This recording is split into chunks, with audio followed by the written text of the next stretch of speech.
সাদা লাল শাড়ি পরবো, আসবো, ঘুরবো, পান্তা ইলিশ খাবো। এত বছর আসলে রোজা থাকার কারণে আমরা কখনো সেলিব্রেট করতে আসতে পারিনি। বাউলদের উপরে হামলা হয়েছে সারা বাংলাদেশে, এই কারণে এই একটা মোটিভ বানানো হয়েছে, এটার প্রতিবাদ স্বরূপ। এইটা এক এক দাম, কিন্তু সর্বোচ্চ আমাদের 1000 টাকায় বিক্রি হয়েছে। এটা অনেক ফান একটা সময় বছরের। এখনকার নিজের মতো করে খুব এনজয় করতে পারছি। আজকে আসলে এসেছি ছোট বোনকে নিয়ে ঘুরতে, তো আগামীকাল যদি সময় পাই তাহলে হাজবেন্ডকে নিয়ে, পরিবারকে নিয়ে, সবাইকে নিয়ে আসবো। পহেলা বৈশাখ কি বাংলাদেশের মানুষের জন্য নতুন কোনো বার্তা দেয় প্রতি বছর? হ্যাঁ, পুরানো সব দুঃখ ভুলে মানুষ নতুন করে বাঁচার স্বপ্ন দেখে প্রতি বছর, তো এটা তো নতুন বার্তাই নিয়ে আসে। আর চারুকলা বরাবরই আমাদের সংস্কৃতিটাকে ধরে রাখার চেষ্টা করছে। আসলে এটা খুবই গুরুত্বপূর্ণ, কারণ এই যে আমাদের আগের জেনারেশন বা ছোট জেনারেশন যেগুলো আসছে এগুলো উপভোগ করতে পারছে। আমি ঢুকে দেখলাম অনেক ছোট ছোট বাচ্চারা আঁকাআঁকি করছে, তারাও এটাকে ধারণ করে আসবে প্রতি বছর, তাদের মা বাবাকে বলবে, জেদ করবে। এটাই তো সংস্কৃতি। কালকে প্ল্যান হচ্ছে সাদা লাল শাড়ি পরবো, আসবো, ঘুরবো, পান্তা ইলিশ খাবো। সারাদিন এই ঘুরে বেড়াবো ফ্রেন্ডদের সাথে, বিভিন্ন প্রোগ্রাম আছে সেগুলো দেখবো। সব থেকে ভালো লাগার জায়গা হচ্ছে হলে প্রোগ্রাম আছে, তারপরে চারুকলাতে তো আছেই, ডিপার্টমেন্টে প্রোগ্রাম থাকে, এগুলাই। ছোটবেলায় খুবই মজা করেছি, যেহেতু ছোট শহরের মেয়ে আমি। ছোট ছোট জায়গায় যে কিছু মেলা বসা, তো ছোট ছোট পরিবার নিয়ে আসলে ছোটবেলাটা উদযাপন। যখন বড় হয়েছি, ভার্সিটিতে উঠে ফ্রেন্ডরা মিলে, এখনকার স্মৃতিগুলো খুবই দারুণ, কারণ এখনকার নিজের মতো করে খুব এনজয় করতে পারছি। পয়লা বৈশাখে ছোটোবেলায় আমাদের এই দিনে আমরা প্রোগ্রাম করতাম গানের, আমি তো গান শিখতাম, গানের প্রোগ্রাম করতাম, অনেক মজা হতো এগুলা।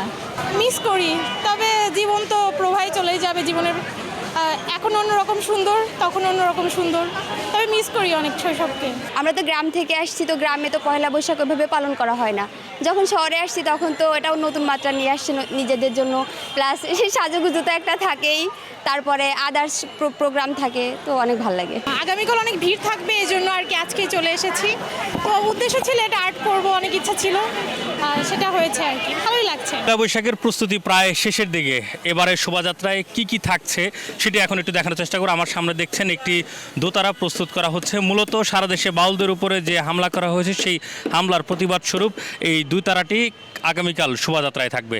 বৈশাখী শোভাযাত্রাকে কেন্দ্র করে আমরা বিভিন্ন রকমের বড় বড় আকৃতির মোটিভ তৈরি করেছি। তার মধ্যে সর্বোচ্চ মোটিভ দোতরাটাও বাংলা বর্ষকে কেন্দ্র করেই বাংলার একটি প্রতীক হিসেবেই তুলে ধরা হয়েছে এবার। এ বাসায় তো আপনারা মুখোশ তৈরি করতেছেন, এক একটা মুখোশ তৈরি করতে কেমন সময় লাগে? অ্যারাউন্ড এর ডিপেন্ড করে ডিজাইনের উপর, ঠিক আছে, ডিজাইন কালার এগুলোর উপরে। অ্যারাউন্ড 1 আওয়ারের মতো তো লাগেই। এইটা এক এক দাম, কিন্তু সর্বোচ্চ আমাদের 1000 টাকায় বিক্রি হয়েছে। পুরো চারুকলা জুড়েই চলছে শেষ মুহূর্তের প্রস্তুতি, এবং এখানে দেখছেন একটি মোড়ক তৈরি করা হয়েছে, যেই মোড়কটির কাজ কিন্তু প্রায় শেষের দিকে, এবং এখানে এই মুহূর্তে রং দেওয়ার কার্যক্রম চলছে। এত বছর আসলে রোজা থাকার কারণে আমরা কখনো সেলিব্রেট করতে আসতে পারিনি। এটা অনেক ফান একটা সময় বছরের। প্রতি বছর আমার নর্মালি ফ্রেন্ডসদের সাথে দেখা হয় এই দিনে। সো স্কুলে সবসময় সেলিব্রেট করি, এবার বাইরে এসে সেলিব্রেট করে আরও বেশি ভালো লাগছে। এখানে তৈরি করা হচ্ছে ট্যাপা পুতুল। আমরা একটু কথা বলবো যে এই কনসেপ্টটা আসলে তৈরি করা কি চিন্তা থেকে? আচ্ছা, প্রথমত তো এটা একদমই আমাদের ঐতিহ্যবাহী মাটির পুতুলের ফর্ম, মাটির পুতুল, ট্যাপা পুতুল যেটাকে বলে। তো ট্যাপা পুতুলেরই একটা পুতুল বানানো হচ্ছে, যেটা হচ্ছে ঘোড়সওয়ার। ঘোড়সওয়ারে পুতুলের হাতে হচ্ছে তরবারি, ঢাল। বাঙালি যে শক্তিশালী, বাঙালি যে তার যে কোনো খারাপ শক্তিকে, নেগেটিভ শক্তিকে রুখে দিতে পারে, তার একটা প্রতীকী হিসেবে এটাকে তৈরি করা হচ্ছে। চারুকলার একদম প্রবেশ মুখের দিকে এখানে ফেস আর্ট চলছে 100 টাকার বিনিময়ে। যারা তাদের ফেসে আর্ট করতে চান সেটি কিন্তু করে নিচ্ছেন এখান থেকে। আমরা দেখছি শান্তির প্রতীক পায়রা তৈরি করা হচ্ছে, এবং এটির কাজও কিন্তু প্রায় শেষের দিকে। এখানে যারা রয়েছে তাদের সাথে একটু কথা বলবো যে কাজ কতটুকু শেষ হলো। কাজ আল্লাহর রহমতে অনেকটাই শেষ, আপনার আজকের মধ্যেই সব কমপ্লিট হয়ে যাবে ইনশাল্লাহ।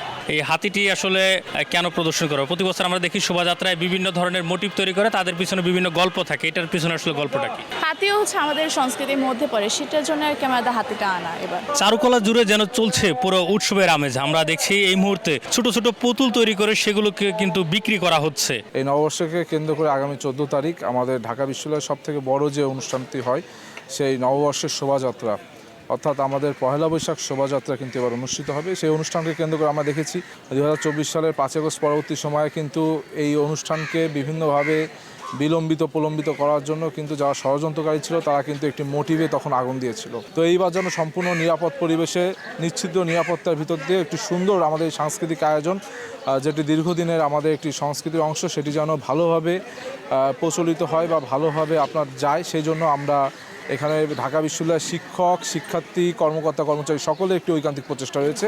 চলছে পুরোদমে মুখোশ বানানোর কাজ, যেখান থেকে বানানোর পরেই আবার বিক্রি করা হচ্ছে।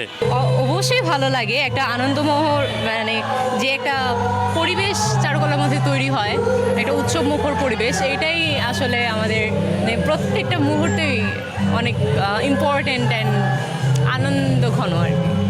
এখানে রয়েছে 3টি মোটিভ, আপনাদেরকে যদি একটু দেখাই। একটি কৃষক রয়েছে, পাশাপাশি একজন কৃষানি রয়েছে যে উরুন গাইন বা সাম গাইনে ধান আসলে কুটছেন, এবং পাশে রয়েছে একটি ছাত্র যে প্রতিবাদীভাবে একটি হাত উপরের দিকে দিয়ে রয়েছে। প্রতি বছরই আসলে এই মোটিভগুলো দিয়ে পহেলা বৈশাখের শোভাযাত্রায় বোঝানো হয় গ্রাম বাংলার সেই ঐতিহ্যবাহী আগের সময়ের কথা।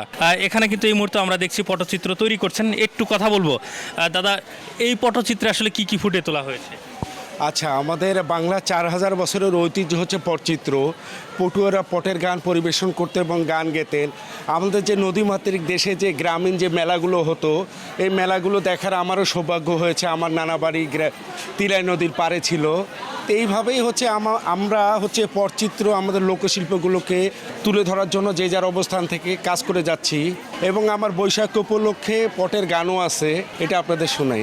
বৈশাখ এলো রে, বাঘের দেশ বাংলাদেশ, বৈশাখ এলো রে।